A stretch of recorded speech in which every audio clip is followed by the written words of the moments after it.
स्वागत करती हूँ सिटी न्यूज मुजफ्फरपुर में। तो चलिए करते हैं शुरुआत आज की मुख्य खबरों के साथ। हेडलाइंस के प्रायोजक हैं विकास कलेक्शन शोरूम। कथैया थाने की पुलिस द्वारा शराब धंधेबाज को गिरफ्तार किए जाने के विरोध में लोगों ने किया सड़क जाम, पुलिस ने की लाठीचार्ज। कोलकाता के तपन कांदू हत्याकांड के शूटर को सीबीआई की टीम ने जिले से किया गिरफ्तार।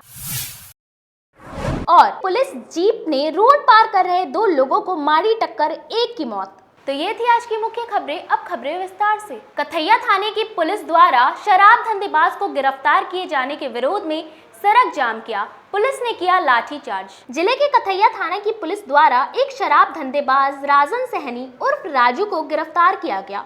उसे जेल भेजने से पूर्व उसकी तबीयत अचानक से खराब हो गई। इसकी जानकारी लगते ही ग्रामीण और परिजन आक्रोशित हो उठे। कथैया थाना पर सैकड़ों की संख्या में लाठी डंडे लेकर महिला और पुरुषों ने स्टेट हाईवे को जाम कर दिया, जमकर हंगामा और बवाल करने लगे। राजन सहनी को पुलिस हिरासत से छोड़ने की मांग करने लगे। स्थिति अनियंत्रित होने की सूचना पर आसपास के थानों को काफी संख्या में पुलिस फोर्स को बुलाया गया। डीएसपी वेस्ट अभिषेक आनंद और एसडीपीओ सरैया राजेश शर्मा भी पहुंचे। उग्र भीड़ को समझाने की कोशिश की, लेकिन कोई सुनने को तैयार नहीं हुआ। पुलिस ने जमकर नोकझोंक होने लगी। हालत बिगड़ते देख पुलिस ने लाठी चार्ज कर भीड़ को खदेड़ कर भगा दिया। हालांकि डीएसपी वेस्ट ने लाठीचार्ज से इनकार किया है। डीएसपी वेस्ट ने बताया कि राजन पर शराब के कई पूर्व केस दर्ज हैं। उसी मामले में उसे गिरफ्तार किया गया था, लेकिन जेल भेजने से पूर्व उसकी तबीयत बिगड़ने लगी। उसे डॉक्टर से दिखाया गया है। सुधार होने पर जेल भेजा जाएगा। पुलिस द्वारा पिटाई करने की बात गलत है, उसके साथ मारपीट नहीं की गई है। रोड जाम किए हैं, निर्दोष दोष आदमी है, हमको आदमी के मार के बेकामिल कर दिया है। उस आदमी को छोड़ना चाहिए, इसीलिए हम लोग रोड जाम किए हैं। किसको अरेस्ट किया पुलिस? राजू सहनी के। सर मेरा जीजा है राजू सहनी। वो दोषी नहीं है क्या? नहीं सर, दोषी नहीं है। कौन थाने का मामला है? कोई नाम लिखा दिया था। राजू सहनी का कैसा अन्याय हो रहा है? सर आप लोग हंगामा काहे के लिए कर रहे हैं? सर हंगामा किया इसीलिए कि उसको के लिए पकड़ के उल्टा टांग के मारा है।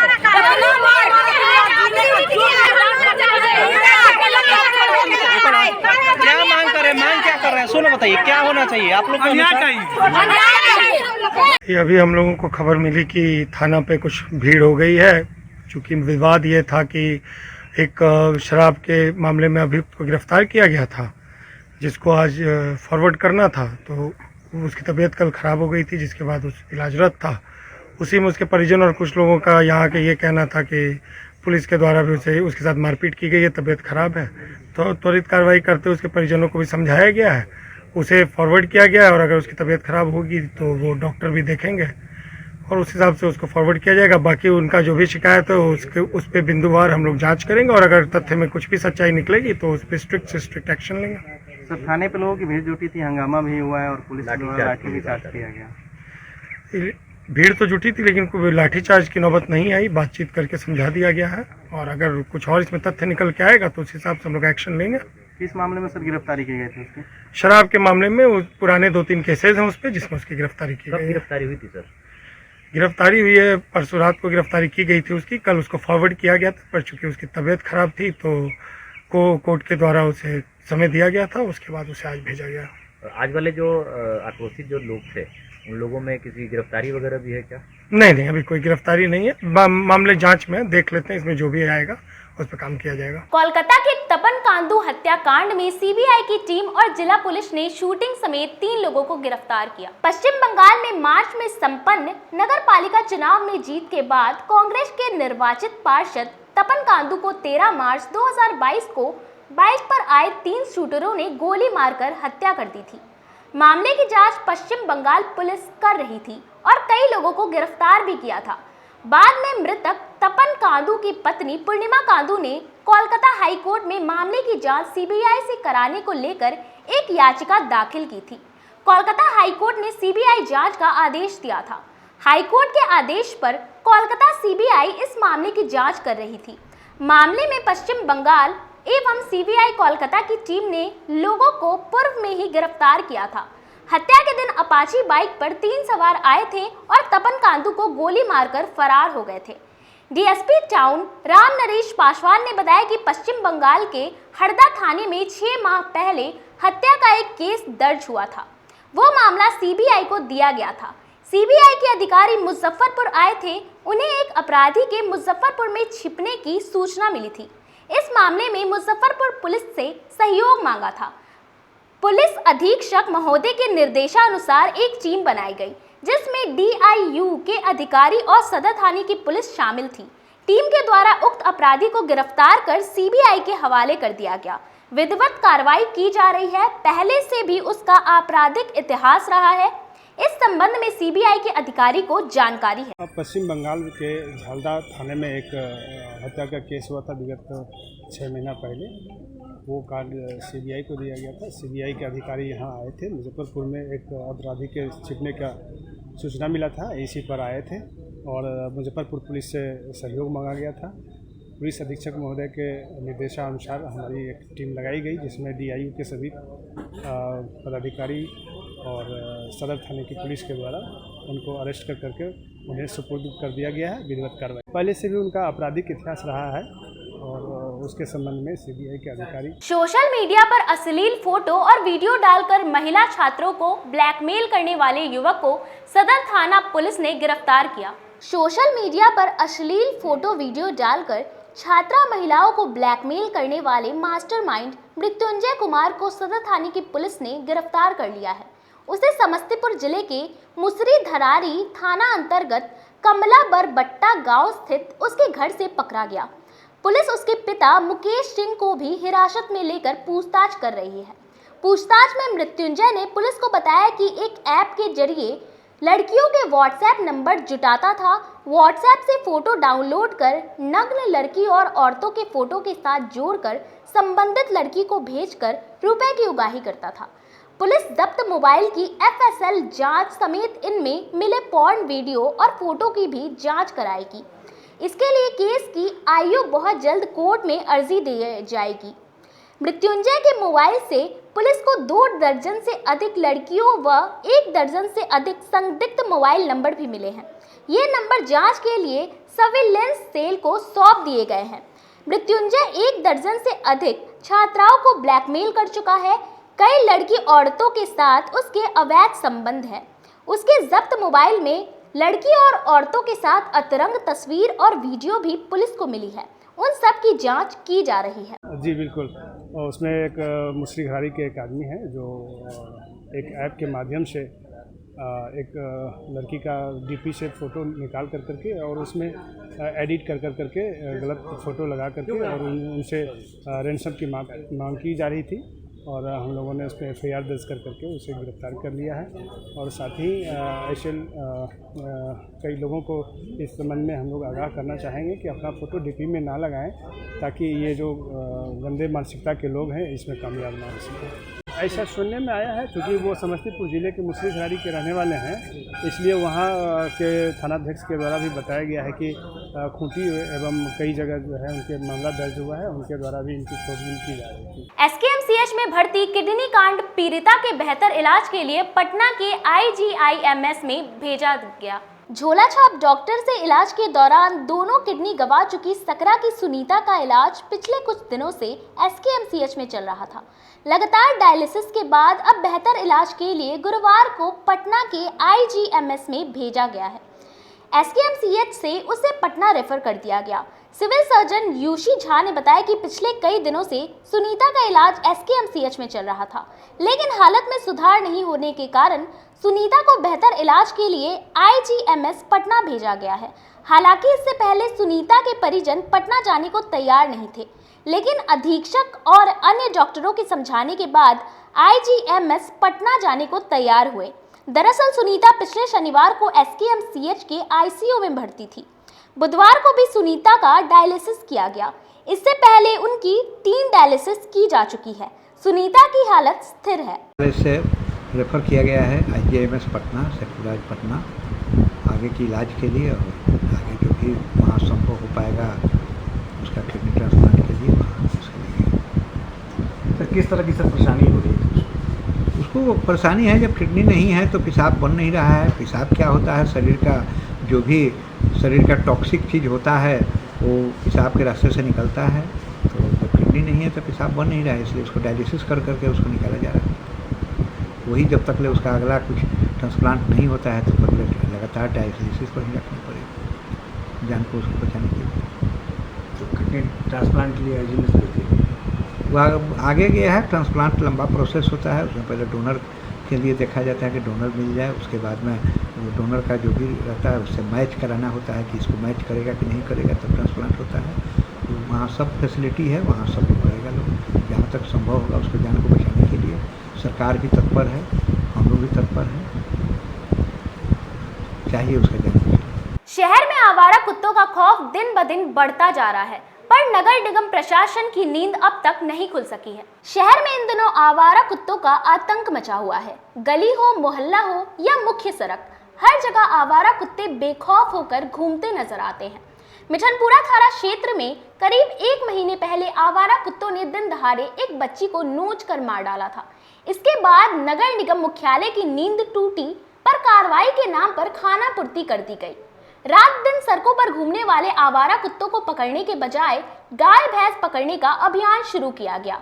हालांकि उस समय निगम के पास कुत्तों पर नियंत्रण के लिए बुनियादी संसाधन मौजूद नहीं थे, लेकिन अब कुत्तों को पकड़ने वाली विशेष गाड़ी खरीदने की तैयारी जोरों पर हो रही है। इसको लेकर टेंडर की प्रक्रिया चल रही है। इसके अलावा विशेष जाल भी मंगाए जाएंगे।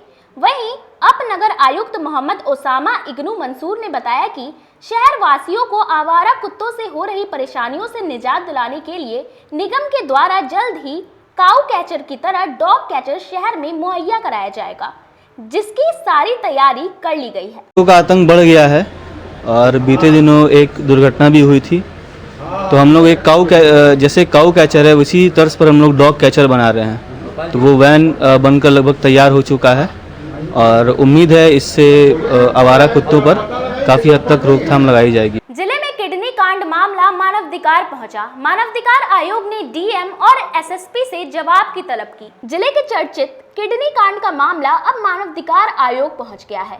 पीड़ित महिला सुनीता देवी के ओवरी के ऑपरेशन के दौरान दोनों किडनी निकालने का मामला प्रकाश में आने के बाद मानवाधिकार अधिवक्ता एसके झा ने राष्ट्रीय मानवाधिकार आयोग और राज्य मानवाधिकार आयोग में याचिका दाखिल किया है और मामले में संलिप्त आरोपियों की अविलंब गिरफ्तारी की मांग की है।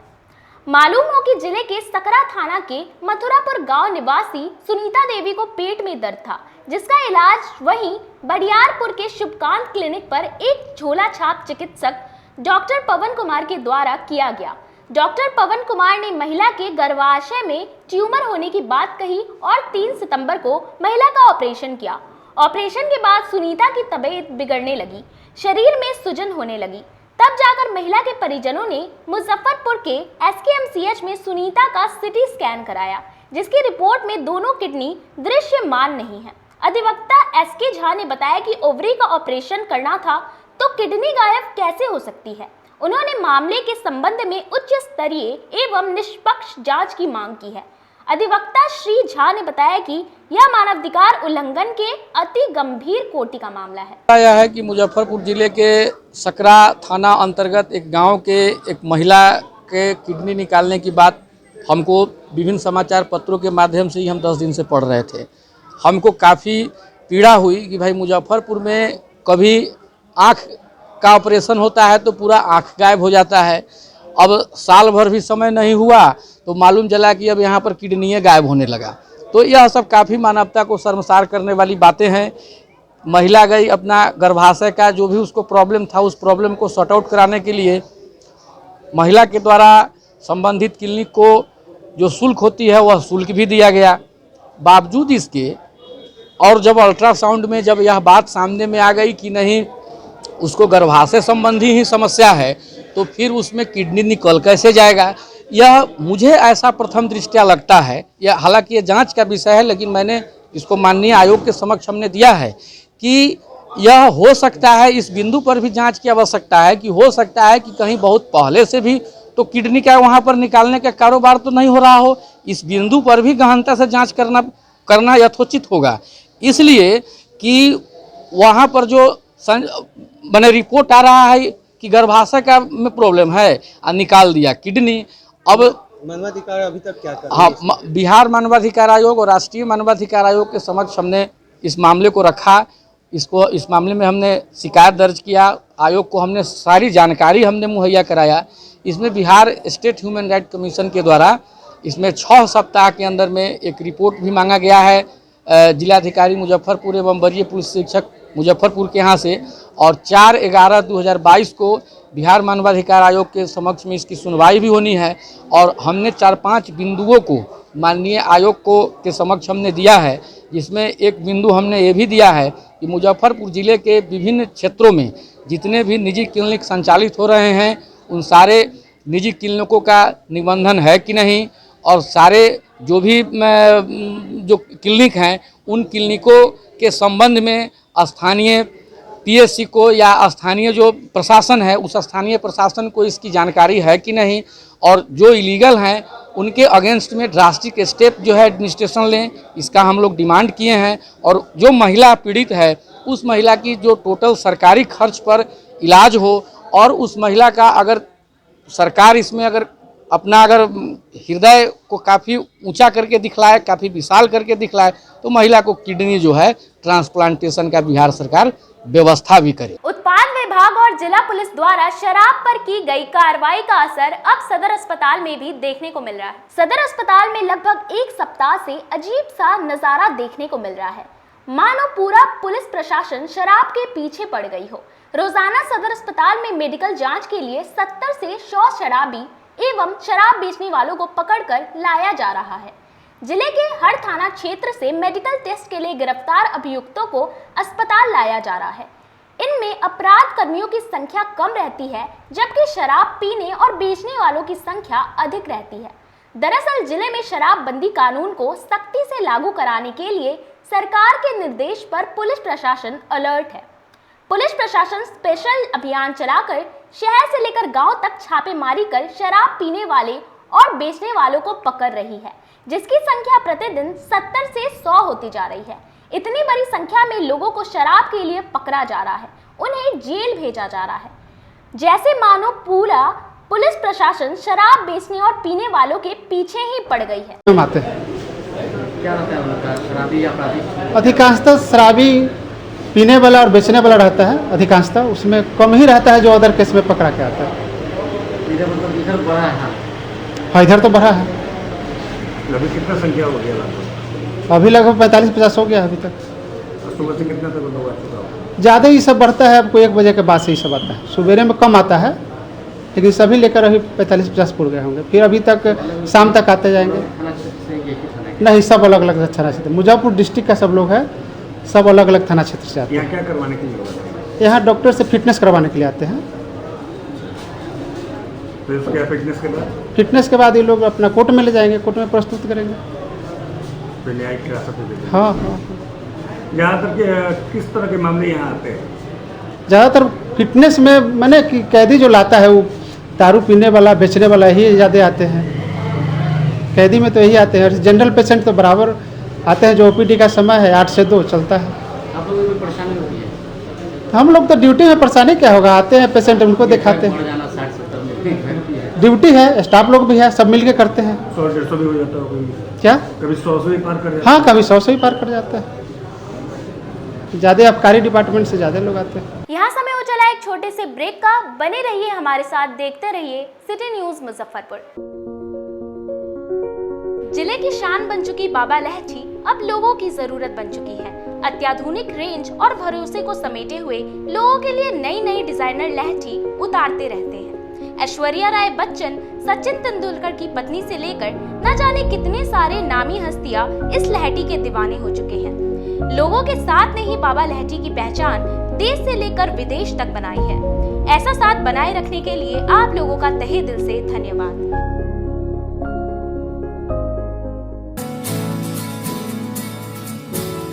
कहते हैं कि मंजिल उन्हीं को मिलती है जिनके सपनों में जान होती है।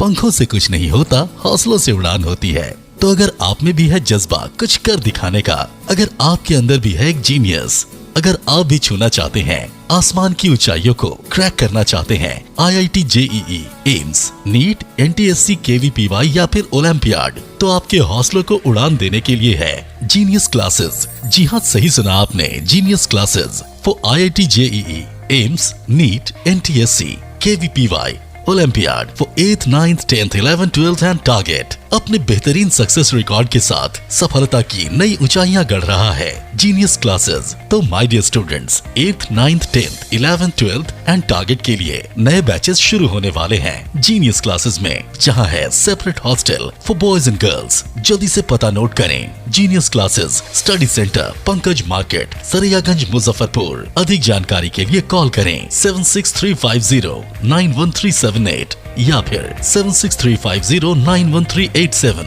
या फिर आप कॉल कर सकते हैं 7635091396 या 9006911690 पर या फिर 9128482268। Genius Classes. For more information, visit our website www.geniusclasses.in or email us on info@geniusclasses.in. Registrations are open and new batches are starting soon. Rush to Genius Classes, Study Center, Pankaj Market, Saraiyaganj, Muzaffarpur. अपने सपनों की आशिया को दे एक नई पहचान माँ Bhavani decor private limited के साथ, जो है ऑथराइज्ड डिस्ट्रीब्यूटर ऑफ कजारिया। देश की मिट्टी से बनी टाइल से देश को बनाते हैं। और जहां मिलती है सभी प्रकार के Indian and imported granite, marble, sanitary एवं कोटा स्टोन का अनोखा एवं आकर्षक संग्रह। माँ भवानी डेकोर प्राइवेट लिमिटेड मतलब a complete floor solutions. New 0 mile Dadar road, Muzaffarpur. Call 9934753111। आपका भरपूर प्यार और साथ मिलने के कारण ग्राहकों की सुविधा को देखते हुए नीलकमल का फैक्ट्री आउटलेट का दूसरा ब्रांच अखाड़ा घाट रोड KFC के सामने खुल गया है, जिसमें ग्राहकों को सभी प्रोडक्ट पर विशेष छूट दी जा रही है। वहीं नीलकमल का पहला branch Mithanpura Narayanpur road Vaishali management के सामने है, जो कि लगातार ग्राहकों की सेवा करता आ रहा है। उत्तर बिहार का पहला एक्सक्लूसिव शोरूम है, जहां ऑफिस फर्नीचर और होम फर्नीचर की सभी रेंज उपलब्ध है, तो एक बार सेवा करने का मौका जरूर दें। पहला ब्रांच मिठनपुरा नारायणपुर रोड और दूसरा ब्रांच अखाड़ा घाट रोड। हमारा मोबाइल नंबर है 9334900888 और 7004320580। नीलकमल का एक्सक्लूसिव शोरूम जो पहले से मिठनपुरा नारायणपुर रोड में अपोजिट वैशाली रूरल मैनेजमेंट में चला आ रहा है, वहाँ पे हमें आप लोगों का बहुत सारा प्यार मिला और इसीलिए हम लोगों ने अपना दूसरा ब्रांच सार्थक सेल्स एंड मार्केटिंग के जॉइंट वेंचर से अखाड़ा घाट रोड में KFC के सामने कृष्णा टॉकीज के बगल में सुविधा कॉम्प्लेक्स में हम लोगों ने खोला है, जो कि कंपनी का फैक्ट्री आउटलेट है, जहां नीलकमल के विस्तृत रेंज आपको 40% तक के डिस्काउंट पे मिलेंगे और मैट्रेस का भी एक विस्तृत रेंज है। और आप लोगों से निवेदन है कि एक बार आप पधारें और इस दुकान की जो सबसे अच्छी विशेषता है कि उधार चालू है, तो HDFC और बजाज के माध्यम से आपको फिनांस की भी सुविधा है। आप अपने घरों को फिर से बहुत अच्छे से सजा सकते हैं। ST International School. If you want to give your child a strong foundation, the school of your dream. Play to 10th based on CBSE curriculum. हमारे यहाँ अनुभवी एवं प्रशिक्षित शिक्षकों द्वारा बच्चों के देखभाल के साथ स्मार्ट क्लास द्वारा शिक्षण की सुविधा है। कक्षा 1 से 10 तक कंप्यूटर की मुफ्त शिक्षा के अलावे छात्र एवं छात्राओं के संगीत तथा नृत्य की शिक्षा की भी व्यवस्था है। पूरा स्कूल CCTV कैमरे से लैस है। स्कूल में बच्चों का नामांकन फ्री किया गया है। हमारे यहाँ अपने बच्चों के उज्जवल भविष्य के लिए जरूर पधारें। हमारा पता है बांध road, Shekhpur, Akhara Ghat, Muzaffarpur. Our contact number is 8757652616 and 9955132616। हमारे स्कूल का कुछ मेन फीचर्स है, जैसे बच्चों की देखभाल करना। हमारे यहाँ पुस्तकालय वगैरह की पूरी अच्छी तरीके से व्यवस्था है। क्लासरूम सारा बना हुआ है, सीसीटीवी कैमरे से हमारा क्लासरूम डेकोरेटेड है, सिक्योरिटी के भी विजन से हमारा क्लासरूम बहुत प्रोटेक्टेड है। हमारे यहाँ जो भी शिक्षक शिक्षिकाएं आई हैं पढ़ाने के लिए वो काफ़ी वेल एडुकेटेड हैं और वेल वर्स्ड भी हैं। हमारा विद्यालय भी चारों तरफ से बना हुआ है। हमारे यहाँ लैब बहुत अच्छे से बना हुआ है। कंप्यूटर की फ्री शिक्षा हम इस बार इसको दे रहे हैं। हमारे यहाँ नामांकन प्रारंभ है। फैशन की दुनिया में कदम से कदम मिलाकर चलना चाहते हैं, वो भी कम बजट में, तो एक बार जरूर जाएं मोतीझील पूजा बाजार स्थित विकास कलेक्शन शोरूम में। यहाँ रेमन, पार्क, यूएस पोलो, मुफ्ती शर्ट, ब्लैकबेरी के एक्सक्लूसिव रेंज उपलब्ध हैं। इसके अलावा सियाराम के कोट पैंट, ब्लेजर और शेरवानी भी उपलब्ध है। सभी ब्रांड में 1 पीस के खरीद पर 20% तथा 2 पीस के खरीद पर 30% की विशेष छूट दी गई है। तो हमारे यहाँ एक बार अवश्य पधारें। हमारा पता है विकास कलेक्शन, बीवी कॉलेज स्कूल के अपोजिट पूजा बाजार, मोतीझील। हमारा संपर्क नंबर है 9835104722। हाँ, पहले आप लोग का नमस्कार। मेरे यहाँ विकास गारमेंट जो पूजा मार्केट मोतीझील में है, लगन के शुभ अवसर के लिए कोट पैंट, ब्लेजर, विंटर के जैकेट, स्वेटर, मतलब सब चीज़ें, शेरवानी, अंडर गारमेंट, सारे चीज सब ब्रांड में, टी शर्ट भी सब वो है, और राउंड में टी शर्ट है, गोल गला में टी शर्ट है, सभी तरह का ब्रांड है। और सबसे अच्छा ये है कि हम कर देते रहते हैं। अभी मोस्टली ब्रेक के बाद आप सभी दर्शकों का एक बार फिर से स्वागत है। तो चलिए रुक करते हैं अन्य खबरों की ओर। गोबरसही के डुमरी रोड की रहने वाली 42 वर्षीय मालती कुमारी कुशवाहा 11 सितंबर से लापता है। गोबरसही इलाके की रहने वाली मालती कुमारी कुशवाहा उर्फ माला 11 सितंबर से अपने घर से लापता है। महिला के पति डॉक्टर संयोग कुमार ने बताया कि महिला मानसिक रूप से विक्षिप्त है।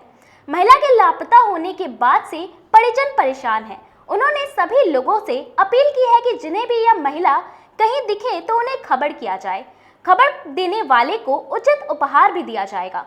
डॉक्टर संयोग कुमार ने बताया कि महिला का रंग गोरा है और उसने हरे रंग की साड़ी पहन रखी। मैं डॉक्टर संयोग कुमार हूँ। मेरा मकान गोबरसही में है। पोस्ट ऑफिस डुमरी है, थाना सदर है, जिला मुजफ्फरपुर है। मेरे पत्नी का नाम मालती कुमारी कुशवाहा है, जिसको हम लोग माला भी बुलाते हैं।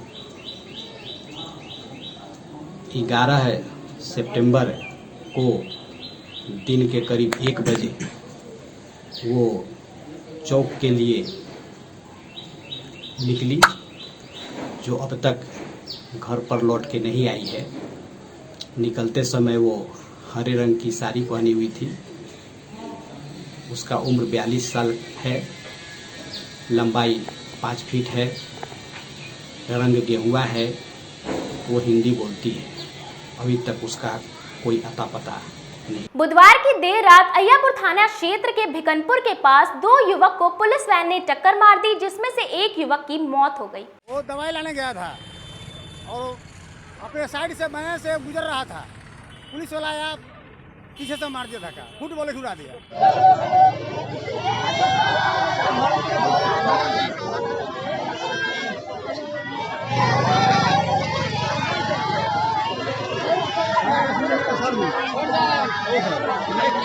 अय्यापुर थाना क्षेत्र के मुजफ्फरपुर सीतामढ़ी NH 77 स्थित बिकनपुर चौक के समीप देर रात सड़क पार करने के दौरान पुलिस की गाड़ी ने 2 भाइयों को जोरदार टक्कर मार दी। इससे एक की मौके पर ही मौत हो गई, जबकि दूसरा गंभीर रूप से घायल हो गया। घटना के बाद स्थानीय लोगों ने जमकर बवाल किया। घायल अजय कुमार को अस्पताल में भर्ती कराया गया। मृतक की पहचान चुलई सहनी के पुत्र सुजीत कुमार 17 के रूप में हुई है। वह इंटर का छात्र था, साथ में एक परिवार क्लिनिक में कंपाउंडर का काम भी करता था। सूचना मिलने पर अय्यापुर थानेदार विजय कुमार दलबल के साथ मौके पर पहुंचे। कड़ी मशक्कत के बाद उग्र लोगों को समझाकर शांत कराया गया। शव को कब्जे में लेकर पोस्टमार्टम के लिए भेज दिया गया है। मृतक के भाई अजय ने बताया कि दवा दुकान से दवा लेने गए थे। दवा लेकर लौटने के दौरान तेज रफ्तार से पुलिस जो मुजफ्फरपुर से सीतामढ़ी की ओर जा रही थी, उसी गाड़ी से दोनों को ठोकर लगी, जिसमें सुजीत कुमार की घटनास्थल पर ही मौत हो गई, जबकि वह खुद घायल हो गए। जख्मी को अस्पताल ले जाने के बदले पुलिस वाले गाड़ी लेकर भाग गए। उसने देखा था कि गाड़ी के ऊपर पुलिस वाले का लाइट लगा हुआ था, जिससे पता चला कि वह पुलिस की गाड़ी थी। वो दवाई लाने गया था और अपने साइड से मैं से गुजर रहा था, पुलिस वाला आया पीछे से मार दिया धक्का, फुटबॉल छुड़ा दिया। कहाँ मैंने कहाँ कौन थाना का पुलिस था तो देखे आप लोग? थाना का पुलिस कौन थाना का सर हम नहीं देखे हैं, उसमें लिखा हुआ था पुलिस लिखा हुआ जी।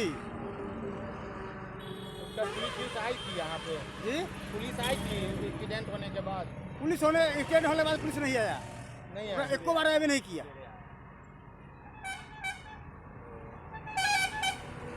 क्या नाम था जो मरा है तो? सुजीत। कितना उम्र होगा? 16 बरस। उसके पापा जी का? दुल्हाई सहनी। क्या करते हैं? वो मजदूरी करता है। एक्सीडेंट हुआ है। कहाँ पर की घटना है? बीकनपुर चौक पर। कैसे हुआ है?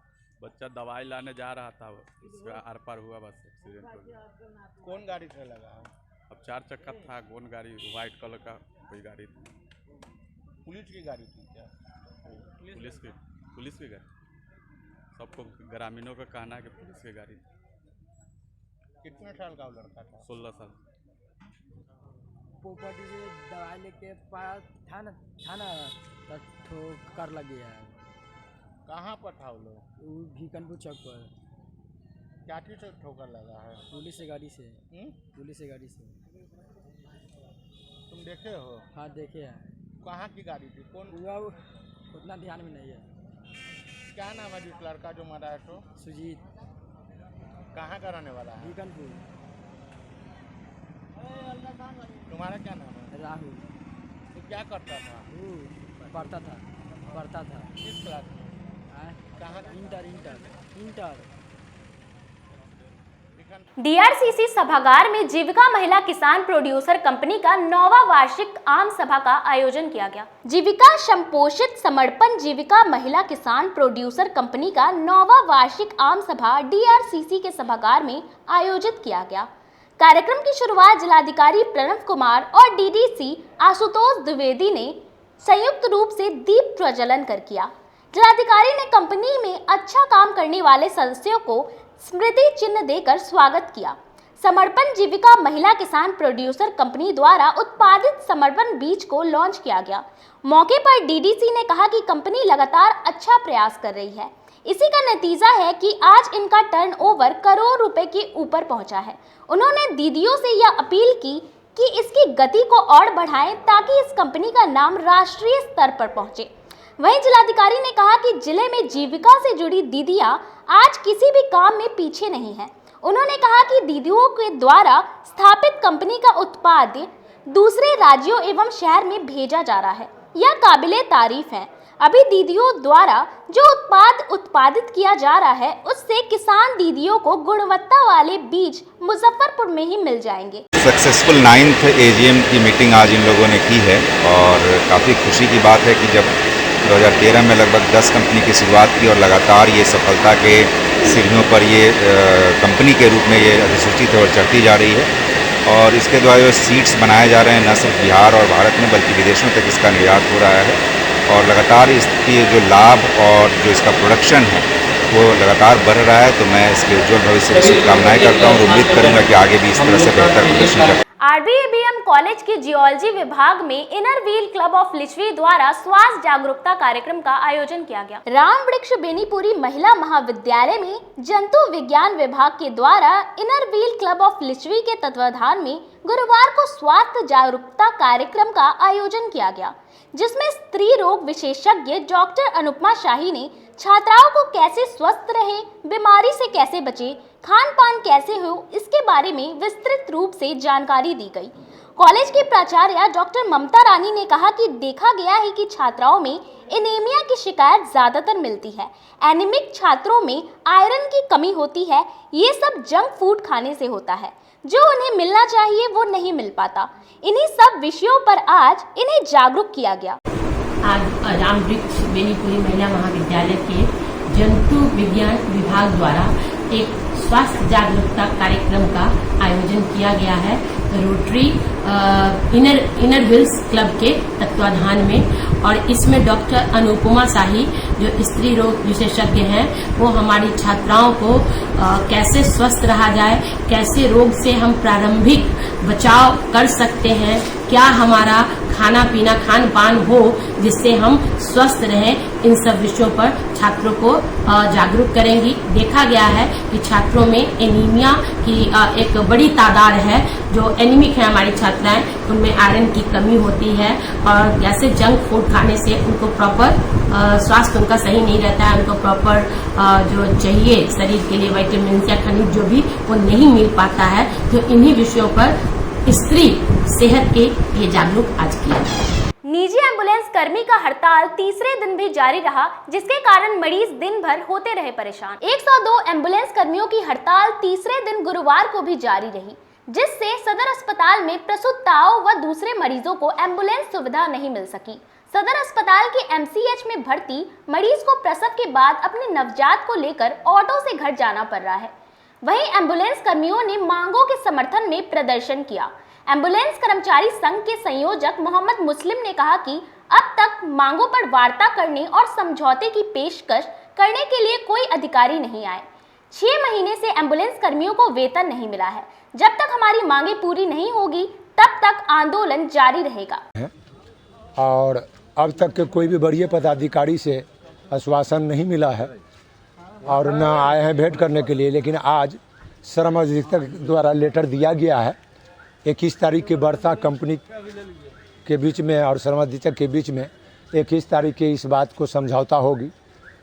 अब जो भी गाड़ी बंद पर माने चल रही थी, 1-2 जो भी छिटपुट, वो सारे गाड़ी आज से बंद हो गया सुचारू रूप से। मेडिकल सदर सोलू पीएससी की गाड़ी, मरीजों की परेशानी बढ़ गई है। मरीजों की परेशानी बढ़ गई है, जिसमें सरकार के पास रोगी कल्याण समिति से उनका वैकल्पिक व्यवस्था में सरकार उस गाड़ी को चलवाए और हम लोग को बकाया वेतन जो है माह जुलाई तक क्लियर कर दे। जब तक क्लियर माह जुलाई तक हमारा वेतन पीएफ नहीं होगा, हम लोग अनिश्चितकालीन हड़ताल ही पर रहेंगे। वहीं civil surgeon doctor Yoshi Sharma ने बताया कि जिले के अन्य पीएचसी से मरीजों को एम्बुलेंस मुहैया कराया जा रहा है। साथ ही जल्द ही एम्बुलेंस कर्मियों की मांगों पर विचार कर कार्रवाई की जाएगी। ब्लॉक में जहाँ भी है वो 100% है। 3 एम्बुलेंस है, कहाँ 1 या 2 गया है और 2-3 ब्लॉक में ही है और जगह नहीं है। उन लोगों का भी जो मांग है वो ज़्यादा वेतन से संबंधित है। वेतन के लिए अभी टीपीएम वाला मामला मेरा राज्य स्वास्थ्य समिति में गया हुआ है। वहाँ से जैसे ही टीपीएम का आर्थिक अधिकार जो बंद किया गया है, होल्ड लगा हुआ है, वो हट जाता है। उन लोगों का भुगतान कर दिया जाए। नगर थाना परिसर में चेहल्लुम को लेकर शांति समिति की बैठक की गई। चेहल्लुम को लेकर नगर थाना परिसर में शांति समिति की बैठक आयोजित की गई। बैठक की अध्यक्षता एसडीओ पूर्वी ज्ञान प्रकाश व नगर डीएसपी राम नरेश पासवान ने की। इसमें मुशहरी अंचलाधिकारी ने भी भाग लिया। इस अवसर पर उपस्थित लोगों एवं अधिकारियों के बीच राय शुमारी हुई। चेहल्लुम को लेकर शहर में रूट तय की गई है। उसी रूट से आलम जुलूस व अखाड़ा निकाला जाएगा। कानूनी कार्रवाई की जाएगी। अखाड़ा या जुलूस के माध्यम से शांति व्यवस्था भंग की जाती है तो उसके जिम्मेवार पर कार्रवाई होगी। इस अवसर पर नगर डीएसपी ने कहा कि किसी भी सूरत में विधि व्यवस्था खराब नहीं होनी दी जाएगी। असामाजिक तत्वों की गतिविधियों को पनपने नहीं दिया जाएगा। चेहल्लुम पर्व को देखते हुए 18 अक्टूबर को चेहल्लुम जो है 18 सितंबर को तो शांति समिति की बैठक की गई है और इसमें जो भी लाइसेंस धारक हैं वो लोग भी उपस्थित हैं। उनके रूट पर भी चर्चा की गई है और जो भी समस्या है उसके निदान के लिए हम लोग रणनीति अपना बना रहे हैं और इन लोग से प्रयास ये कर रहे हैं कि 18 तारीख को जो भी इनका निकलेगा जुलूस, उसमें सुबह में 5 बजे 6 बजे लेटेस्ट 7 बजे तक उसका करबला तक जाके अपना पहला हम लोग कर लें। और इसके अलावा पहले भी जो भी समस्याएं हुई हैं, जैसे कुछ लोग जो बाइकर्स होते हैं बिना साइलेंसर निकाल के गाड़ी को चलाते हैं, या आग से खेलने की भी जो घटना है, या मरकरी को भी तोड़ने की जो घटना है, तो हम लोग शांति समिति के माध्यम से भी अनुरोध करेंगे कि जो भी लाइसेंसधारी हैं वो है सुनिश्चित करेंगे कि इस प्रकार की कोई भी घटना नहीं हो जिसमें अपने किसी जान माल की क्षति हो।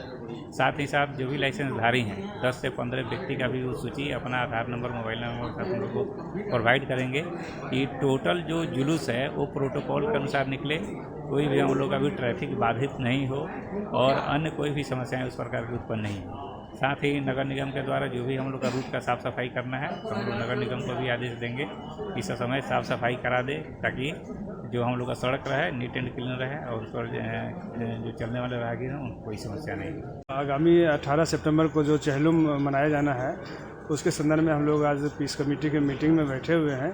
जितने भी अखाड़ा कमेटी के अध्यक्ष हैं, सदस्य हैं, सभी लोगों से अनुरोध है कि जो भी जिला प्रशासन के द्वारा गाइडलाइन दिया जा रहा है उस गाइडलाइन के मुताबिक ही काम करें, किसी को असुविधा ना हो।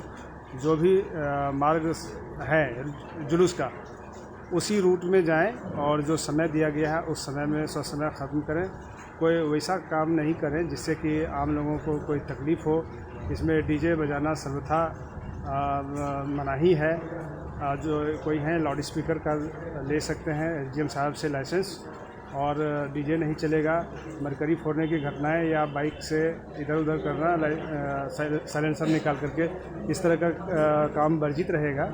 और बाकी हमेशा से मुजफ्फरपुर में शांति प्रिय ढंग से मनाया गया है हर पर्व त्यौहार को, तो हमें पूर्ण विश्वास है कि यहाँ के लोग शांति प्रिय है, उसी ढंग से मनाएंगे। विशेषकर हुड़दंगियों के लेकर क्या चेतावनी रहेगी?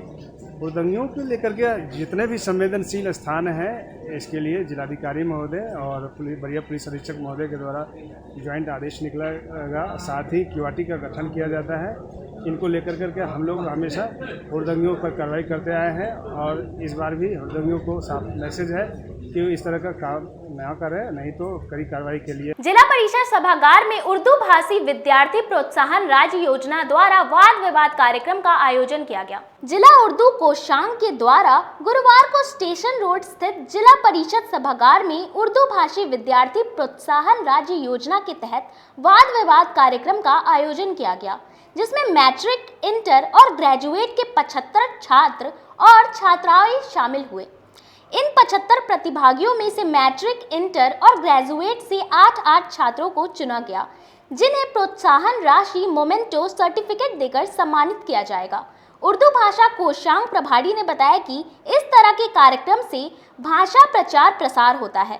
उर्दू भाषा को जन जन तक पहुंचाने के लिए इस तरह का कार्यक्रम किया जाता है।